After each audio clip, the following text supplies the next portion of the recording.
बिस्मिल्लाहिर्रहमानिर्रहीम। अस्सलाम वालेकुम।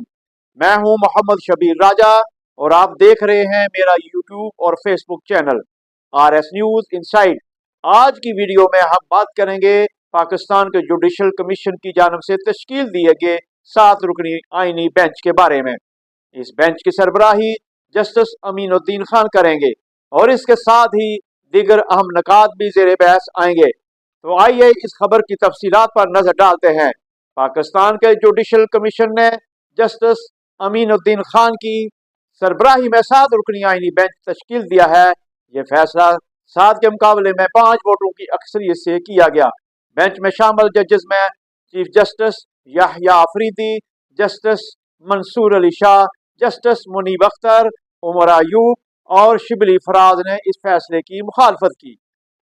आज जुडिशल कमीशन का पहला इजलास हुआ जिसकी सदारत chief justice of Pakistan justice Yahya Afridi ने की। इस इजलास में वफाकी वजीर कानून आजम नजीर तारड़, अटारनी जनरल मंसूर उस्मान आवान और पाकिस्तान बार कौंसिल के नुमाइंदों ने भी शिरकत की। इजलास में आईनी बेंच की तश्कील पर गौर किया गया और ये भी देखा गया कि जुडिशल कमीशन के लिए सेक्रेटेरिएट कायम किया जाए। इजलास के दौरान 26वीं तरमीम की रोशनी में आईनी बेंच में जजेस की नामजदगी पर भी बात हुई। जस्टिस अमीनुद्दीन खान की सरबराही में हर सूबे से 2-2 जज शामिल किए गए हैं। पंजाब से जस्टिस अमीनुद्दीन और जस्टिस आयशा मलक, सिंध से जस्टिस मोहम्मद अली मजहर और जस्टिस हसन अजहर रिजवी, बलूचिस्तान से जस्टिस जमाल मंदोखेल और जस्टिस नईम अख्तर, अफगान और खैबर पख्तूनख्वा से जस्टिस मुसर्रत हलाली को शामिल किया गया। ये आईनी बेंच 60 दिन के लिए तश्कील दिया गया है।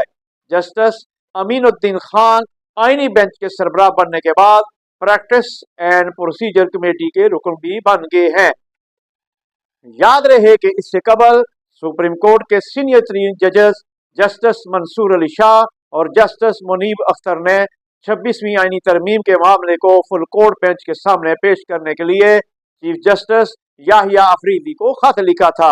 इन दोनों जजेस ने वाजे किया कि 21 अक्टूबर की मीटिंग में फैसला किया गया था कि यह केस 4 नवंबर को फुल कोर्ट में सुना जाएगा, मगर इसके बावजूद कोई काज लिस्ट जारी नहीं की गई।